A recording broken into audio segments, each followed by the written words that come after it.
very fortunate person. I've been lucky and blessed enough to be very successful in ways that I've always wanted as an actor, a writer, a director, and so on. But I got to a point where I felt like I'm living this kind of vacuous life. I'm just living for myself. I'm chasing some idea or some goal. But I didn't know what my values were. I didn't know what I was contributing to the world. I was reading about the violence in Western Sudan, and it said some 300,000 deaths in Darfur are dwarfed only by the 5 million deaths in Central Africa and the DRC. 5 million deaths? That's an unimaginable number. How could this have happened? How did I not know about it? Why doesn't everybody know about it? Why aren't we doing something? So I thought I have to do something. If I have anything to contribute, at the least I could shine a spotlight there on Congo. There's this aphorism about give a man a fish, he eats for a day, teach a man to fish, he eats for a lifetime. The Congolese already know how to fish. That's not the issue. The issue is that they just don't have the actual opportunities in front of them. They don't have the resources. So how do we help them find the resources? This was my thinking. Let's do something to work with people to help them try to make things better in their lives. In 2010, I formed the Eastern Congo Initiative. And what we do are two things. One, we make grants, and two, we do advocacy.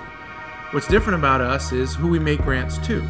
The grants that we make are to community-based organizations, Congolese grassroots organizations who are addressing the most urgent needs in Eastern Congo.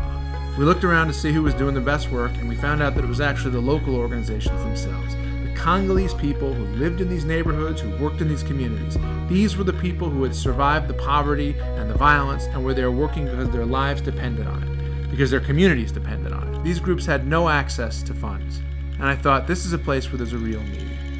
Well, for one example, we're funding a school in Goma called Children's Voice. It just amazes me every time I go there. The kids are mostly child soldiers or orphans, and none of these kids can afford to go to school, yet the appetite they have for learning is incredible. It's like nothing I've ever seen. There's 3 kids to a desk, more than 100 kids in a classroom. Every question the teacher asks, almost every hand goes up. This is important work, but it's also very rewarding for me. No question in my mind that down the road, when I'm an old man, I look back on my life, this will be the thing that I most respect. But of course, I'm not doing it alone. There are hundreds of people in the U.S. and Congo working beside me. Every person who works or supports or donates or advocates with me is doing it too.